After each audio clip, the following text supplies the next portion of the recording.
All right, here we go, folks. Let's get rolling. We have about 20 people watching right now, so that's pretty good turnout, I think. Hopefully, we can get a couple more stragglers, and we'll go from there. So tonight, this shouldn't take all that long because when it comes down to it, we are it's really just one unit, one little topic here: the Age of Discovery and Exploration. So let's just talk about the quiz and the test. Let me know that you can hear me too. You should be able to.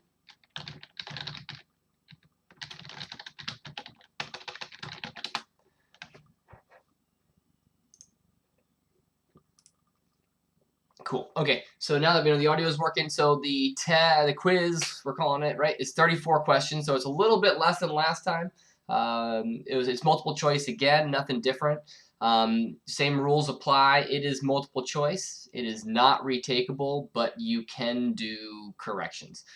So it's the same kind of deal as last time, right? So really, it's just one set of notes. So this should, again, take not that long to run through all the information. So I'll kind of give you the extra credit in the middle here somewhere, but we'll get started first. Okay, so let me drag this over.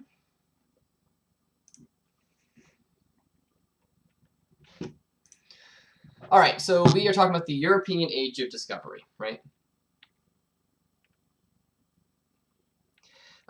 So it is, oh wait, 1 second. I want to get the webcam up. There we go. Now you should be able to see me too. So Cyril's asking, is it hard? I don't think it's particularly hard because when it really comes down to it, if you watch the other review video, this is like 14 minutes of lecture. It's not really all that long at all. We're maybe getting a little in depth into spots because we are asking 34 questions on 14 minutes here. But let's get rolling, right? So the Age of Discovery, right? So we know that for centuries leading up to this point, the Europeans had traded along the Silk Road with Asia, right? We did that. We did our little map on the trade routes and things, right? The thing, however, is that during the late Middle Ages, the economies of Europe are going to really begin to change a bit. You're going to look to get increasing trade with markets in Asia, but when the Byzantine Empire falls completely, and you get the fall of Constantinople, their capital, right, falling to the Ottoman Turks, the Islamic Empire here. They're not going to play nicely with the Christian Europe, right? And they're not going to really allow those people the Christian Europe to kind of travel now through their lands very easily, right? Without really hassling them. So you're now going to get these European nations looking for other ways to increase that trade and to keep that keep all of that wealth generating and keep that wealth coming into their country. So how they do that, they look toward the sea, right, and the ocean, bringing in maritime trade, right, trying to now expand the trade through the boats and things that we talked about in all of our inventions, right? So here's Europe. You have Istanbul right here, which it becomes Istanbul following the fall of Constantinople, but this is where the Turkish Empire, the Ottoman Turks are going to be here, at this point. So it's really blocking that easy access, into Eurasia, into the east, right? So we know the Silk Road and the ancient trade routes kind of are here, right? So the Silk Roads, they go roughly through up here. You have the sea routes, the ancient sea routes, going along here. You're not going to really be asked specifically what are the trade routes, like you did on the map. But you should generally know of like the Silk Roads, right, and such, for sure. So why were they interested in discovering these routes, right? So to keep the trade going, for starters, was a big part of this, right? You had demand now in Europe for gold, for spices, and other natural resources. People, if they could make money, they're going to be looking to make money, right?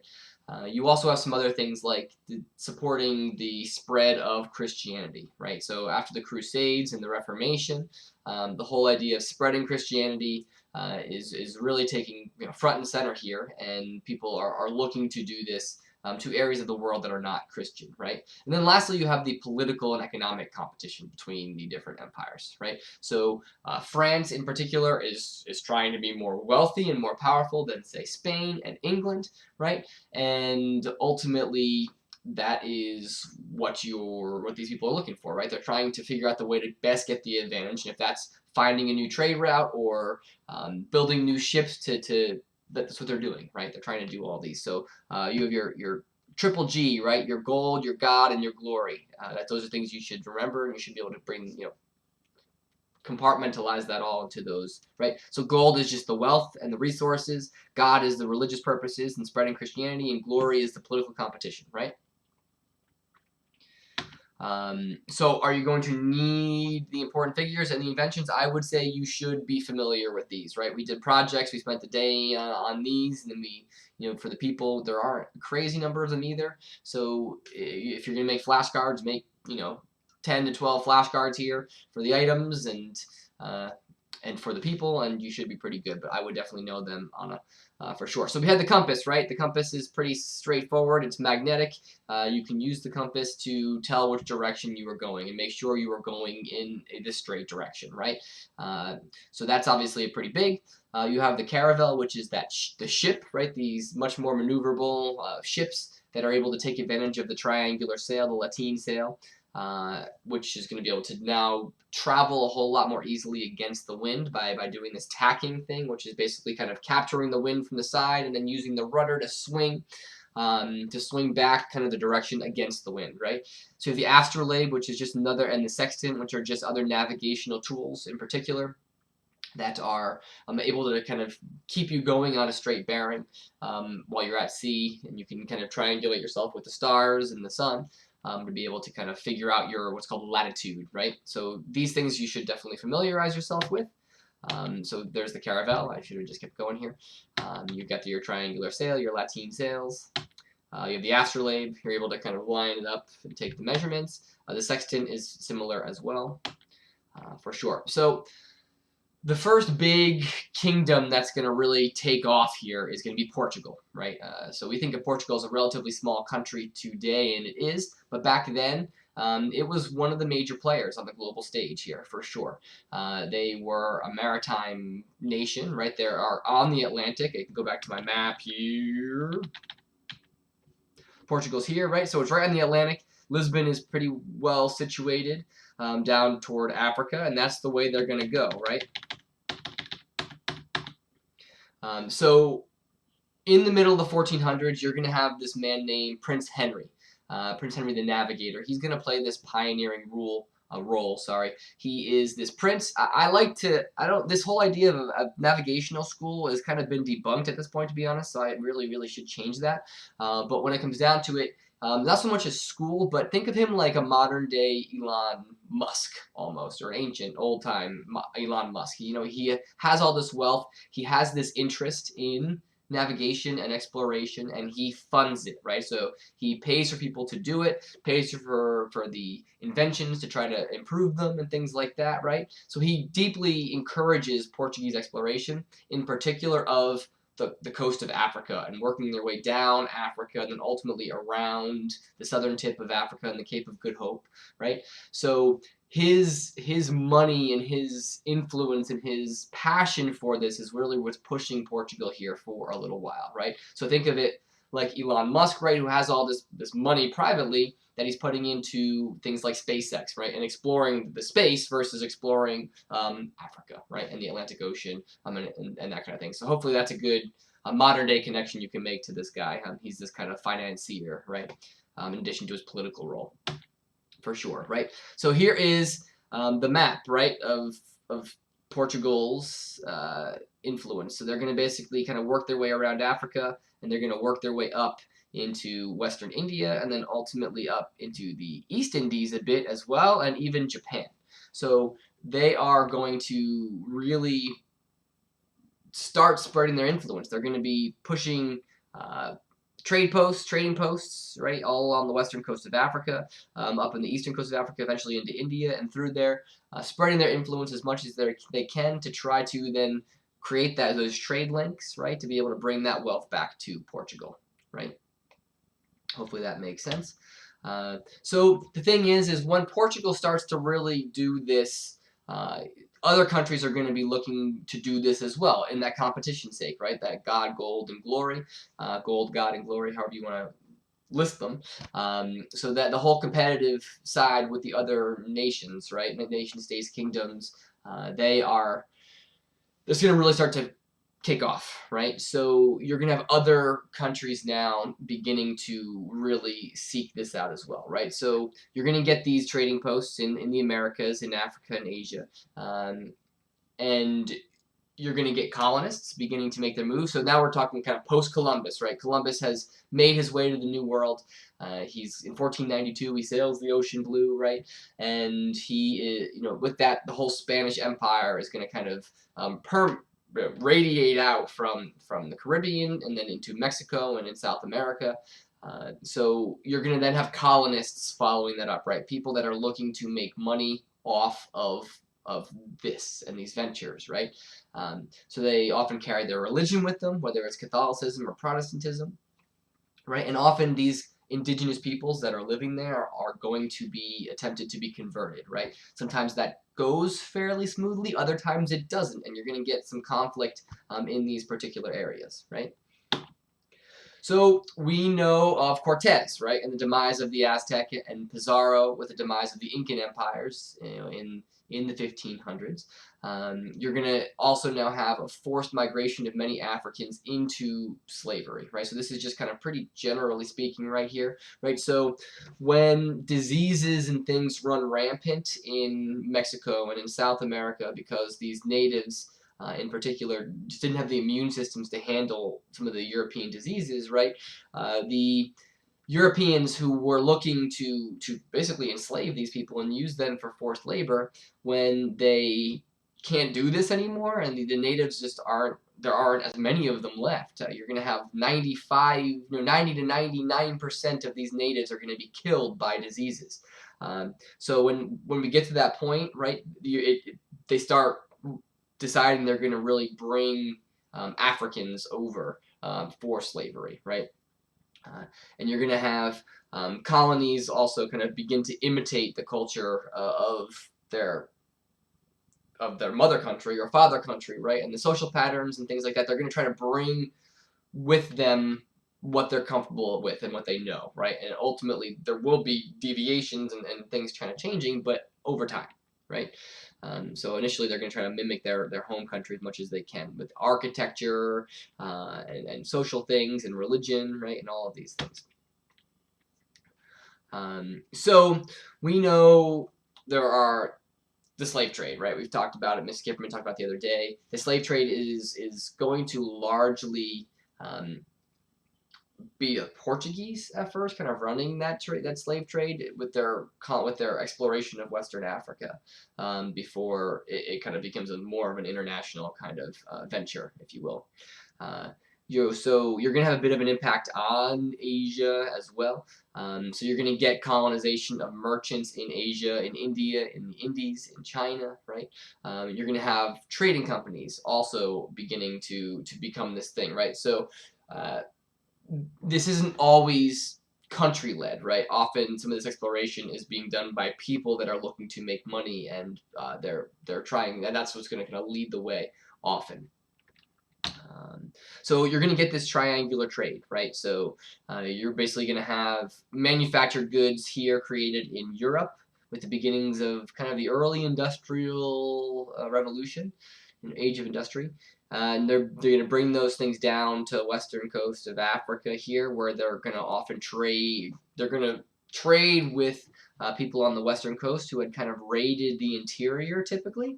And they're going to basically sell slaves to the Europeans, and then the Europeans are going to take those slaves over to the Americas, which those slaves would then either be brought up into, America proper, or down into Mexico, or even down into South America.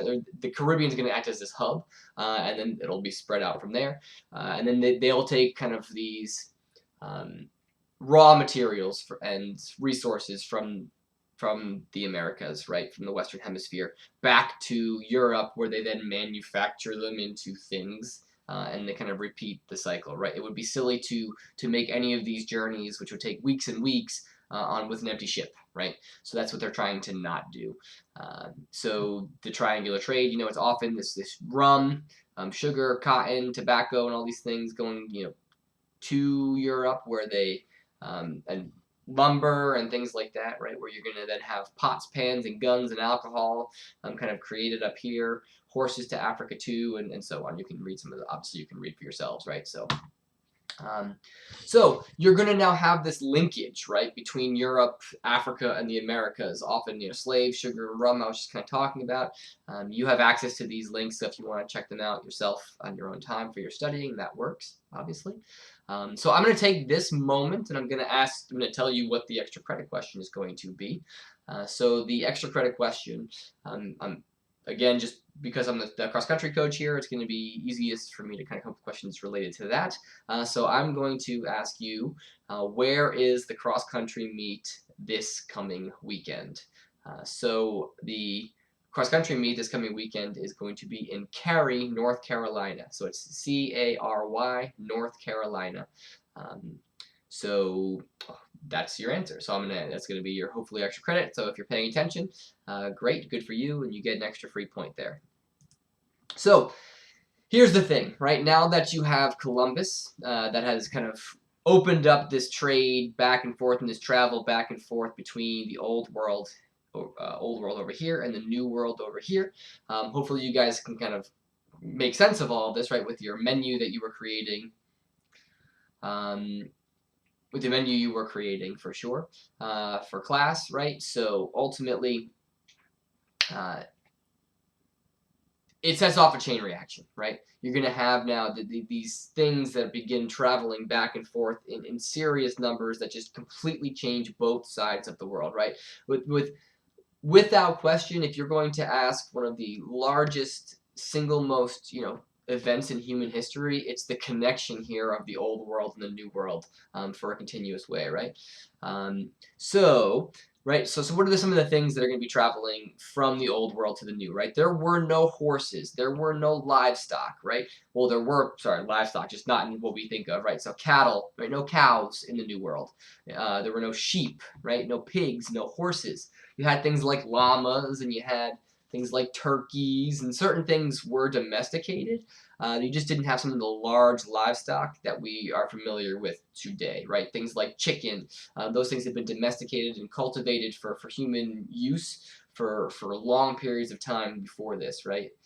So when the Europeans get over to the New World, they're going to want these things because they're just not accessible, so they bring them over and they start to run rampant, right? We're going to be talking about, tons and tons of horses and tons of cattle and things that are going to end up being wild in the Americas, centuries later here.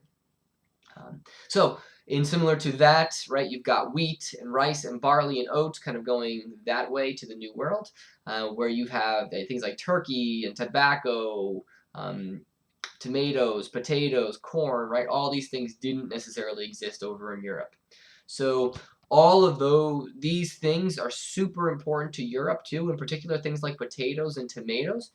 They're going to really actually be able to increase the crop in Europe, and it's gonna be a bit of an agricultural revolution, second agricultural revolution in Europe, bringing some of these things because it's gonna rapidly change the diet, right, and make it a little bit more diverse. Which is obviously typically a pretty good thing, be able to eat numbers of different things. But also things like potatoes and tomatoes, now I'm just kind of getting into a little more than you need to know here. They actually increase what's called nitrogen, right? They provide and put nitrogen back into the soil. So ultimately you can kind of grow certain things, right? And then as the soil gets depleted, you can still grow a crop versus having to let the soil and that field lay what's called fallow. To basically have to replenish itself, right, over a year or two. So now you don't need to do that anymore, which increases the yield, which feeds more people, and that's a good thing for Europe, right? So in the opposite, right, these diseases, smallpox, flu, typhus, measles, malaria, all of these things, they get brought over here and they just run rampant, right? So some of the upper estimates, they say, of the Native Americans, right, in the New World at this point, the upper estimates, the most liberal estimates here, we're talking almost 100 million people here in the New World, right? Yes, the Americas is considered the New World, and Europe and Africa and Eurasia, it's the Old World. So anyway, right, with these upper estimates being in the 100 million or so, realistically cut that back somewhere between 50 million. There's still a ton of people in the New World, right? It's not just this open area for just ripe for the taking. And what makes it so, right, is ultimately going to be these diseases. Smallpox in particular just runs rampant through the native populations, and these areas that were very populous, you know, at the time of Columbus and some of the early exploration, just 100 or so years later with some of the early permanent settlements in North America, all those people are going to be wiped out. Just gone. These villages, you can read up some of these journals and diaries and things of some of these early explorers, and basically these villages are just found depopulated, and it's kind of sad, really.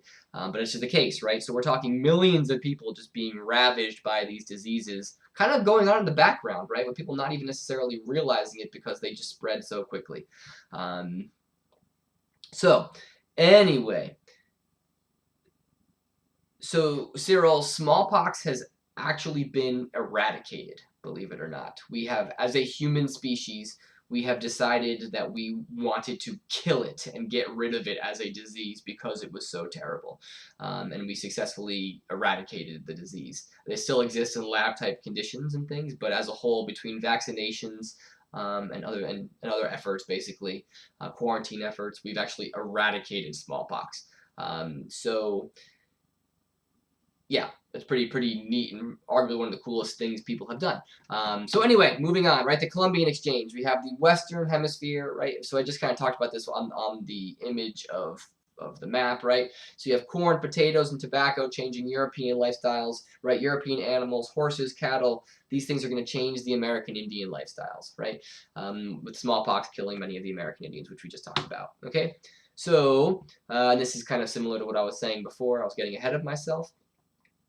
So Europeans established the plantation systems in the Americas, right? They are ultimately things. It starts off kind of small, but as they can get more land, right? Some of these farms get pretty large, right? And as the larger they get, the more labor that they need, right? And as they start to get a little more wealthy, or they maybe brought wealth with them to the New World, they are able to purchase labor, right? And sadly, in this case, it's going to be slave labor, right? So they're buying, many people are buying African slaves from the slave trade, you know, we were just talking about.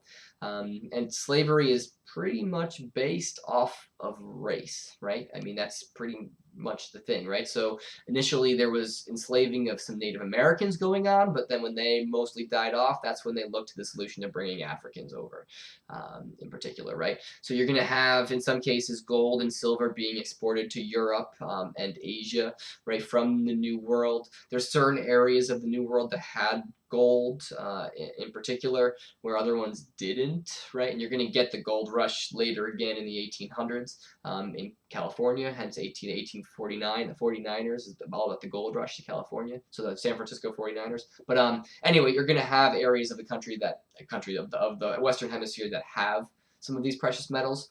That's going to really increase the wealth of some of these nations that have it, in particular Spain during this time period. Okay, so that's kind of it, really. I mean, the questions are going to be pretty much pulled directly from this. However, I just realized, give me a second.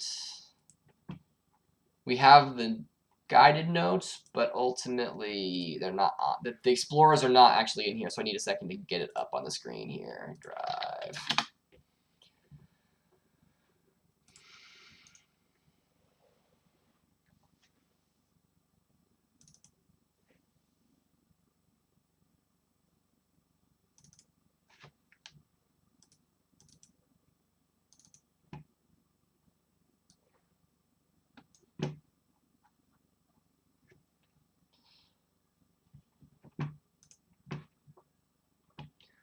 All right, so we should have our explorers, right? So you're going to be responsible for a few of these. I mean, I'll kind of clue you in, I guess, as we go, but you should know all of these. I don't think there's anyone that might not be on here in some capacity. So anyway, you have Vasco da Gama, right? He is Portuguese. He sails for Portugal. Where they're from is probably not that relevant, so I'm just going to say who they sail for here. But Vasco da Gama is Portuguese, right? And he is going to work his way. Actually, I have a better way to do this. Sorry, give me one more second here.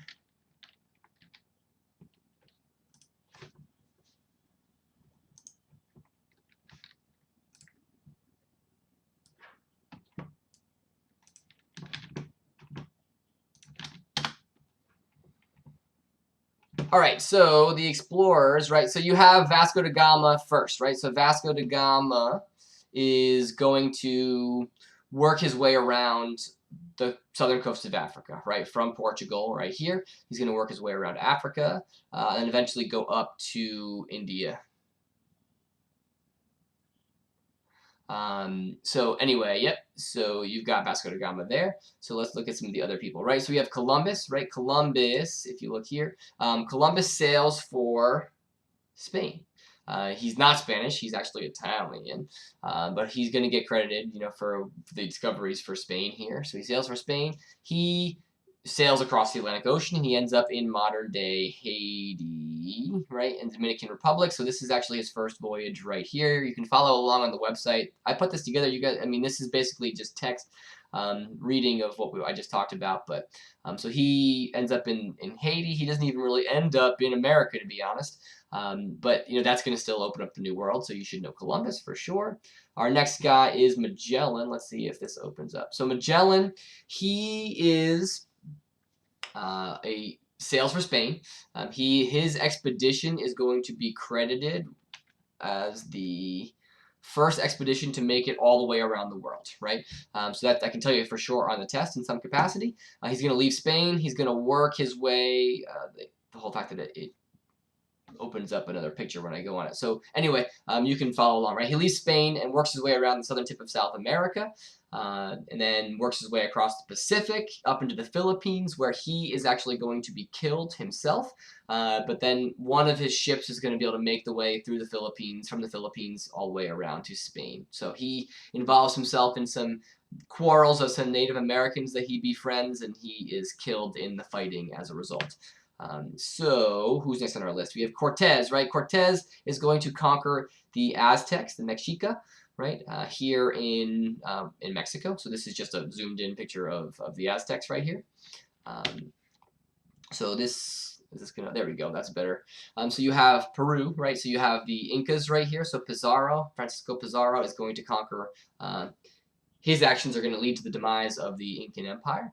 Right, so Pizarro is also Spanish, and so is Cortez, right? So you have Francis Drake is our next one. I'm trying to make these bigger here. So Francis Drake is going to sail around the world for England, but a whole lot later. We're talking like you know, 50 plus years after Magellan here, but he will make it all the way around the world for England, and actually he will make it. So then we have, what do we got? Jacques Cartier, right? So Jacques Cartier is going to work his way into this Gulf of St. Lawrence and down the St. Lawrence River, and he is going to actually found and claim parts of Canada, right, down there, and Canada is going to expand into the New World, all the way down the Mississippi River, essentially, through the Great Lakes region. Before this is basically what the New World looked like prior to the American Revolution. So anyway. What's this one? Why is it not opening up? So I think this is just showing you Spanish and Portuguese holdings. Yep. So this is, the blue is Spanish holdings in the New World as of what year? 1513 to 1790, and the green is Portuguese. But anyway, I think that's all the people you need to know. We did. Right, Da Gama goes around Africa, Columbus discovers the New World, Cortez conquers the Aztecs, Pizarro conquers the Incas, Magellan's expedition goes around the world, but he dies in the Philippines, Francis Drake goes around the world for England, and then Jacques Cartier discovers and claims large parts of Canada down the St. Lawrence River. So that should be it. I think that's everything. I know we took a little while here, probably about half an hour. So But hopefully you're going to be ready to go for this quiz tomorrow. Any last questions? Let's get them in the chat right now. Otherwise, I'm going to sign off and call it a night and leave you guys to your studying. Remember, you can use the website to read. I already answered that question, Anna. It's in the middle here, so you might need to go back and look for it. But I did say what the bonus question was.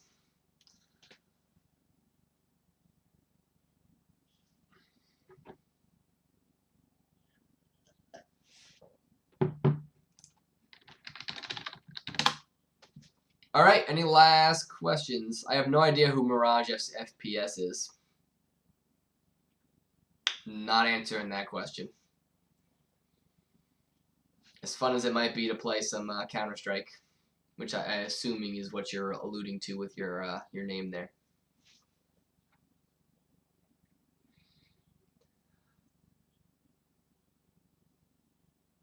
All right, folks, I think that is the end. Since there's no more questions here, I'm going to call it a quits. Good luck. I'll see you guys all starting tomorrow.